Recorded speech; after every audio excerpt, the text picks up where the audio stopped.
आइए आज बात करते हैं हम वेरिकोसील के ऊपर। ये वेरिकोसील जिसको हम कहते हैं कि फोतों में जो है स्वेलिंग का हो जाना, टेस्टिस के बाहर जो स्क्रोटम होती है उसके अंदर जो स्वेलिंग हो जाती है उसको हम वेरिकोसील के नाम से जानते हैं। ब्राय करम हमारी हौसला अफजाई के लिए हमारा चैनल जरूर सब्सक्राइब कीजिए और बेल आइकॉन को प्रेस कर दीजिए ताकि हमारी हर नई वीडियो आपको वक्त पे मिल सके।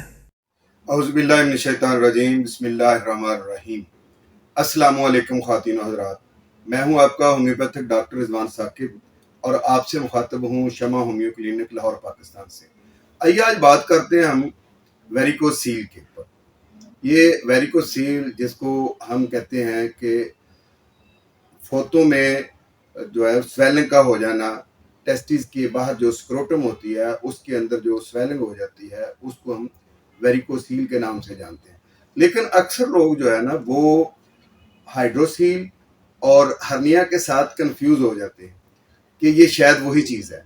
ये बिल्कुल उससे मुख्तलिफ मर्ज है और इसकी अलामत, डायग्नोजिंग, सिम्टम्स, काजेज, हर चीज़ जो है वो हर्निया से और हाइड्रोसील से मुख्तलिफ है।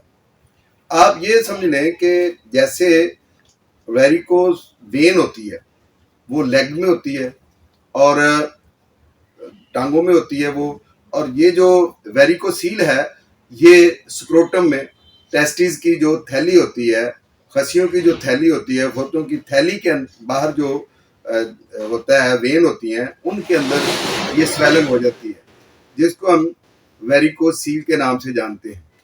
जब जो टांगों में हो तो वो वेरिको वेन होती है और जब ये हमारे स्क्रोटम में हो तो जैसा कि ये इस मर्ज के नौयत से पता चल रहा है कि ये सिर्फ मर्दों में होता है ये मर्ज, और इसमें टेस्टिस में होता है और ये जो वेरिकोज वेन की तरह का होता है।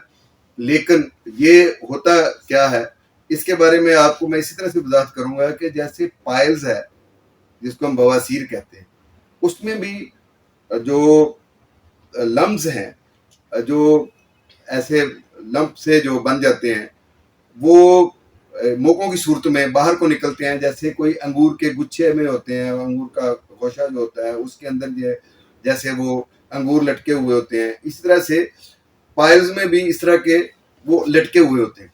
बिल्कुल इसी तरह से ही वेरिकोज वेन में भी आप अब देखें तो टांगों पे इस तरह से मुख्तलिफ किस्म की गांठें बनी होती हैं। ये गांठें या ये जो पाइल्स के जो मसे हैं, इसी तरह से स्क्रोटम की जो थैली है उसकी जो वेन आ रही है, वेसल आ रही है ऊपर से, जिसको हम आर्टरी कहते हैं, वो फ्रेश ब्लड लेकर आती है और आगे वो मुख्तलिफ जो है ना वो तकसीम दर तकसीम होकर वो सारी जो टेस्टिस के जितनी जो एरियाज है उनको वो ब्लड सप्लाई करती है, उसमें ऑक्सीजनेट होती है और फ्रेश ब्लड होता है। और जब ये ब्लड जो है वो वहाँ से सारी जो एनर्जी अपनी सप्लाई करके वापस जा रहा होता है, जिसको हम आम जुबान में गंदा खून कहते हैं, ब्लैकिश ब्लड कहते हैं, जो वापस जाता है हार्ट की तरफ जा रहा होता है, तो ये एक वाल्व होते हैं जो उस ब्लड की सप्लाई को वापस नहीं आने देते। वो ऊपर को जा रहा है तो अब उसको वापस नहीं आ रहे थे। ये जो वेन है या वृद्धे हैं या जो नालियां हैं, वेसल्स हैं जो ऊपर को ब्लड को लेकर जा रही हैं, वो जब डायलेट हो जाती हैं, फैल जाती हैं और उनके जो वाल्व्स हैं वो खराब हो जाते हैं और वो ब्लड को ऊपर नहीं लेकर जाते, तो जहां जहां से वो वाल्व खराब होता है तो वहां पे एक लंप से बन जाते हैं, वो बल्ब से बन जाते हैं।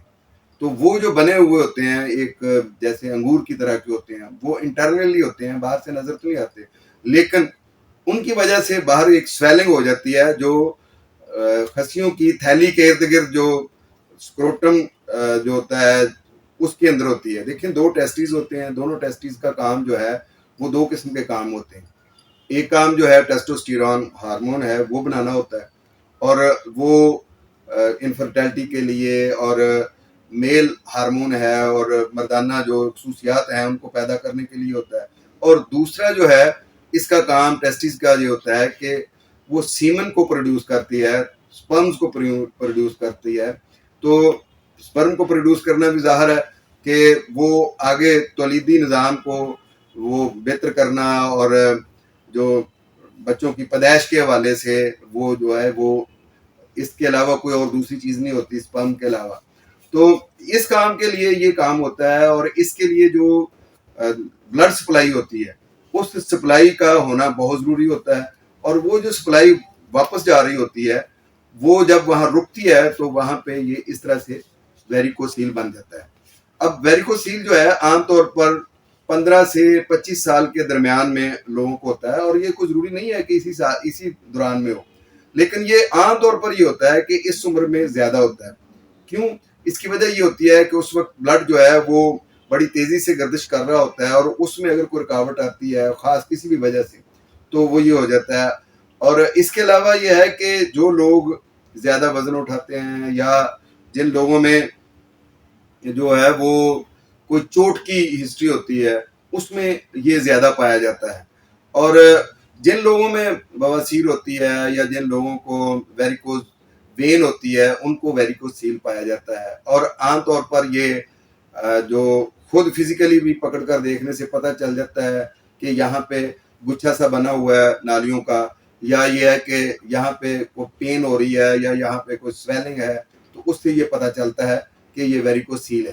اور ویسے کھڑا ہونے پر یہ زیادہ نمایاں ہو جاتا ہے کیونکہ کھڑے ہونے پر جو بلڈ کا فلو ہے وہ سارا کا سارا نیچے کو ہوتا ہے اور جب بندہ لیٹ جاتا ہے تو کچھ دیر کے بعد یہ کم ہو جاتا ہے کیونکہ لیٹے ہوئے یہ بلڈ کا فلو جو ہے وہ ہارٹ کی طرف ہونا شروع ہو جاتا ہے خود, تو اس کی وجہ سے اس میں علامات میں کمی محسوس ہو. تو ایسی صورت میں جب ہم ویریکوسیل کو دیکھتے ہیں تو کنفیوز ہو جاتے ہیں کہ کہیں یہ ہرنیا تو نہیں ہے.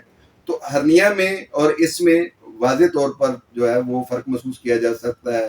اسی طریقے سے ہائیڈروسیل ایک بالکل اسی طرح سے ملتی جلتی بیماری ہے جس میں پانی سکروٹم میں بھر جاتا ہے, تو وہ اس سے بالکل مختلف ہوتی ہے. تو اس سے کنفیوز ہونے کی بجائے اس کا باقاعدہ جو ڈائگنوز کروایا جا سکتا ہے اور اس کے لیے سرجری ضروری نہیں ہے.